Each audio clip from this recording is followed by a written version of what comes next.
Section 4 of 1900, or The Last President, by in the public Ingersoll. domain. Chapter 9. When the last embers of the great conflagration of the rebellion had been smothered out with tears for the lost cause, a prophecy had gone up that the mighty North, rich with 100 great cities and strong in the conscious power of its wide empire, would be the next to raise the standard of rebellion against the federal government. But that prophet was without honor in his own land, and none had paid heed to his seemingly wild words. Yet now this same mighty North sat there in her grief and anxiety, with her face turned southward and her ears strained to catch the whispers that were in the air. Had not the scepter of power passed from her hand forever? Was not the revolution complete? Were not the populists and their allies firmly seated in the halls of Congress? Had not the Supreme Court been rendered powerless for good by packing it with the most uncompromising adherents of the new political faith? Had not the very nature of the federal government undergone a change? Was not paternalism rampant? Was not socialism on the increase? Were there not everywhere evidences of an intense hatred of the North and a firm determination to throw the whole burden of taxation upon the shoulders of the rich man, in order that the surplus revenues of the government might be distributed among those who constitute the common people? How could this section of the Union ever hope to make head against the South, united as it now was with the rapidly growing states of the Northwest? How could the magnificent cities of the North content themselves to march at the tail of Tillman's and Peffer's chariots? Had not the South a firm hold of the Senate? Where was there a ray of hope that the North could ever again regain its lost power? And could it for a single moment think of entrusting its vast interests to the hands of a people differing with them on every important question of statecraft, pledged to a policy that could not be otherwise than ruinous to the welfare of the grand commonwealths of the middle and eastern sections of the Union and their sister states this side of the Mississippi? It were madness to think of it.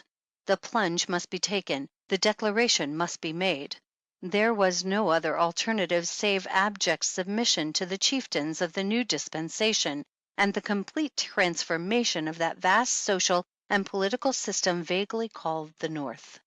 But this revolution within a revolution would be a bloodless one, for there could be no thought of coercion, no serious notion of checking such a mighty movement. It would be in reality the true republic purging itself of a dangerous malady, sloughing off a diseased and gangrened member, no more, no less. Already this mighty movement of withdrawals from the Witenagemot of the Union was in the air. People spoke of it in a whisper or with bated breath, but as they turned it over and over in their minds, it took on shape and form and force, till at last it burst into life and action like Minerva from Jupiter's brain, full-fledged, full-armed, full-voiced, and full-hearted. Really, why would it not be all for the best that this mighty empire, rapidly growing so vast and unwieldy as to be only with the greatest difficulty governable from a single center, should be split into 3 parts, eastern, southern, and western, now that it may be done without dangerous jar or friction? The 3 republics could be federated for purposes offensive and defensive, and until these great and radical changes could be brought about, there would be no difficulty in devising living terms, for immediately upon the declaration of dissolution, each state would become repossessed of the sovereign powers which it had delegated to the federal government. Meanwhile, the fateful year '99 went onward toward its close. The whole land seemed stricken with paralysis, so far as the various industries were concerned, but, as it is wont to be in such times, men's minds were supernaturally active. The days were passed in the reading of public prints, or in passing in review the weighty events of the hour. The North was only waiting for an opportunity to act.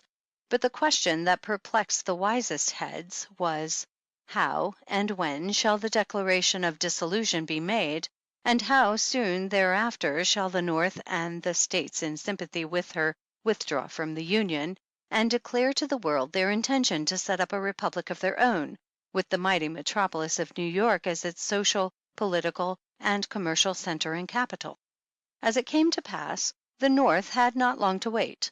The 56th Congress, soon to convene in regular session in the city of Washington, was even more populistic and socialistic than its famous predecessor, which had wrought such wonderful changes in the law of the land, showing no respect for precedent, no reverence for the old order of things. Hence, all eyes were fixed upon the capital of the nation. All roads were untrodden, save those which led to Washington. Chapter 10. Again, Congress had refused to adjourn over for the holidays. The leaders of the administration forces were unwilling to close their eyes, even for needful sleep, and went about pale and haggard, startled at every word and gesture of the opposition, like true conspirators as they were, for the Federal troops had been almost to a man quietly removed from the Capitol and its vicinage, lest the President in a moment of weakness might do, or suffer to be done, some act unfriendly to the reign of the common people.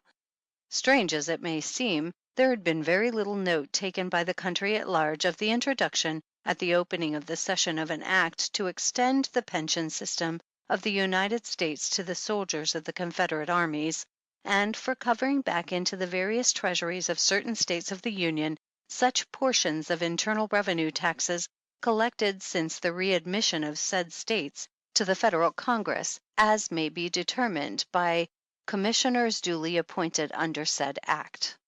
Was it the calm of despair, the stolidity of desperation, or the cool and restrained energy of a noble and refined courage? The introduction of the act, however, had one effect. It set in motion toward the national capital mighty streams of humanity, not of wild-eyed fanatics or unshaven and unkempt politicasters and Bezonians, but of soberly clad citizens with a business-like air about them, evidently men who knew how to earn more than enough for a living, men who paid their taxes and had a right to take a look at the public servants, if desire so moved them. But very plain was it that the mightier stream flowed in from the south, and those who remembered the Capitol in antebellum days smiled at the old familiar sight, the clean-shaven faces, the long hair thrown carelessly back under broad-brim felts, the half-unbuttoned waistcoats and turned-down collars, the small feet and neatly fitting boots, the springy loping pace, the soft negroese intonation, the long fragrant cheroot. It was easy to pick out the man from the Northland, well clad and well groomed, as careful of his linen as a woman, prim and trim, disdainful of the picturesque felts, ever crowned with the ceremonious derby, the man of affairs, taking a business-like view of life, but wearing for the nonce a worried look and drawing ever and anon a deep breath. The black man, ever at the heels of his white brother, set to rule over him by an inscrutable decree of nature, came forth too in thousands, chatting and laughing gaily, careless of the why or wherefore of his white brother's deep concern, and powerless to comprehend it had he so desired. Every hour now added to the throng. The broad avenues were none too broad. The excitement increased. Men talked louder and louder. Women and children disappeared almost completely from the streets. The southern element drew more and more apart in knots and groups by itself. Men threw themselves upon their bed to catch a few hours of sleep, but without undressing, as if they were expecting the happening of some portentous event at any moment, the event of their lives, and dreaded the thought of being a moment late. If all went well, the bill would come up for final passage on Saturday, the 30th day of the month. But so fierce was the battle raged against it, and so frequent the interruptions by the contumacy, both of members and of the various cliques crowding the galleries to suffocation, that little or no progress could be made. The leaders of the administration forces saw midnight drawing near with no prospect of attaining their object before the coming in of Sunday, on which the House had never been known to sit. An adjournment over to Monday of the New Year might be fatal, for who could tell what unforeseen force might not break up their solid ranks and throw them into confusion? They must rise equal to the occasion. A motion was made to suspend the rules and to remain in continuous session until the business before the House was completed.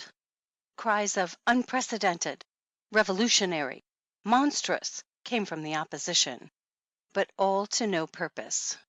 The House settled down to its work with such a grim determination to conquer that the Republican minority fairly quailed before it. Food and drink were brought to the members in their seats. They ate, drank, and slept at their posts like soldiers determined not to be ambushed or stampeded. It was a strange sight, and yet an impressive one withal. A great party struggling for long deferred rights, freemen jealous of their liberties, bound together with the steel hooks of determination that only death might break asunder. Sunday came in at last, and still the struggle went on. "The people know no days when their liberties are at stake," cried the leader of the House. "The Sabbath was made for man, and not man for the Sabbath." Many of the speeches delivered on that famous Sunday sounded more like the lamentations of a Jeremiah, the earnest and burning utterances of a Paul, or the scholarly and well-rounded periods of an Apollos. The weary hours were lightened by the singing of hymns by the Southern members, most of them good Methodists, in which their friends and sympathizers in the galleries joined full-throated and fuller-hearted. While at times, clear, resonant, and in perfect unison, the voices of the staunch men of the North broke in and drowned out the religious song with the majestic and soul-stirring measures of John Brown's Body, the "Glory, Glory, Hallelujah," of which seemed to hush the tumult of the chamber like a weird chant of some invisible chorus breaking in upon the fierce rioting of a Belshazzar's feast. Somewhat after 11 o'clock, an ominous silence sank upon the opposing camps. The Republican leaders could be seen conferring together nervously. It was a sacred hour of night, thrice sacred for the great Republic. Not only a new year, but a new century was about to break upon the world. A strange hush crept over the turbulent House and its still more turbulent galleries. The Republican leader rose to his feet. His voice sounded cold and hollow. Strong men shivered as they listened. "Mr. Speaker, we have done our duty to our country. We have nothing more to say, no more blows to strike. We cannot stand here within the sacred precincts of this chamber and see our rights as free men trampled beneath the feet of the majority. We have striven to prevent the downfall of the Republic, like men sworn to battle against wrong and tyranny. But there comes a time when blank despair seizes upon the hearts of those who struggle against overwhelming odds. That hour has sounded for us. We believe our people, the great and generous people of the North, will cry unto us, 'Well done, good and faithful servants.' If we do wrong, let them condemn us. We, every man of us, Mr. Speaker, have but this moment sworn not to stand within this chamber and witness the passage of this act. Therefore we go." "Not so, my countrymen," cried a clear, metallic, far-reaching voice that sounded through the chamber with an almost supernatural ring in it. In an instant every head was turned, and 1,000 voices burst out with suppressed force. "The President! The President!" In truth, it was he, standing at the bar of the House, wearing the visage of death rather than of life. The next instant the House and galleries burst into a deafening clamor which rolled up and back in mighty waves that shook the very walls. There was no stilling it. Again and again it burst forth, the mingling of 10,000 words, howling, rumbling, and groaning like the warring elements of nature. Several times the President stretched forth his great white hands, appealing for silence, while the dew of mingled dread and anguish beaded on his brow and trickled down his cheeks in liquid supplication that his people might either slay him or listen to him. The tumult stilled its fury for a moment, and he could be heard saying brokenly, "My countrymen, oh my countrymen." But the quick, sharp sound of the gavel cut him short. "The President must withdraw," said the Speaker calmly and coldly. "His presence here is a menace to our free deliberation." Again the tumult set up its deafening roar, while a look of almost horror overspread the countenance of the Chief Magistrate. Once more his great white hands went heavenward, pleading for silence with such a mute majesty of supplication that silence fell upon the immense assemblage, and his lips moved not in vain. Gentlemen of the House of Representatives, I stand here upon my just and lawful right as President of the Republic to give you information of the state of the Union. I have summoned the Honorable, the Senate, to meet me in this chamber.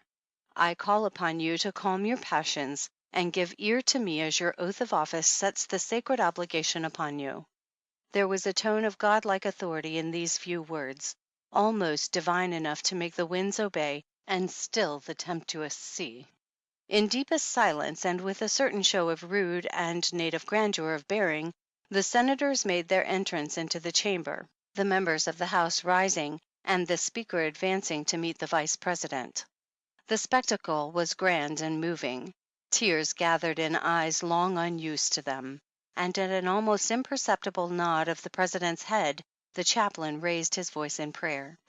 He prayed in accents that were so gentle and so persuasive, they must have turned the hardest heart to blessed thoughts of peace and love and fraternity and union. And then again all eyes were fixed with the intensest strain upon the face of the President. Gentlemen of the House of Representatives, this, with a sudden blow that startled every living soul within its hearing, the Speaker's gavel fell.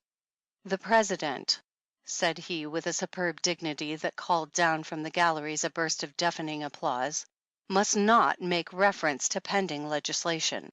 The Constitution guarantees him the right, from time to time, to give to the Congress information of the Union. He must keep himself strictly within the lines of this constitutional limit, or withdraw from the bar of the House." A deadly pallor overspread the face of the Chief Magistrate, till it seemed he must sink, then and there, into that sleep which knows no awakening. But he gasped, he leaned forward, he raised his hand again imploringly, and as he did so, the bells of the city began to toll the hour of midnight. The new year, the new century, was born, but with the last stroke a fearful and thunderous discharge as of 1,000 monster pieces of artillery shook the Capitol to its very foundations, making the stoutest hearts stand still, and blanching cheeks that had never known the coward color. The dome of the Capitol had been destroyed by dynamite. In a few moments, when it was seen that the chamber had suffered no harm, the leader of the House moved the final passage of the act. The President was led away, and the Republican senators and representatives passed slowly out of the disfigured Capitol, while the tellers prepared to take the vote of the House. The bells were ringing a glad welcome to the new century, but a solemn tolling would have been a fitter thing, for the Republic of Washington was no more. It had died so peacefully that the world could not believe the tidings of its passing away. As the dawn broke cold and gray, and its first dim light fell upon that shattered dome, glorious even in its ruins, a single human eye, filled with a gleam of devilish joy, looked up at it long and steadily, and then its owner was caught up and lost in the surging mass of humanity that held the Capitol girt round and round. End of 1900, or The Last President. Read by C.J. Ploeg.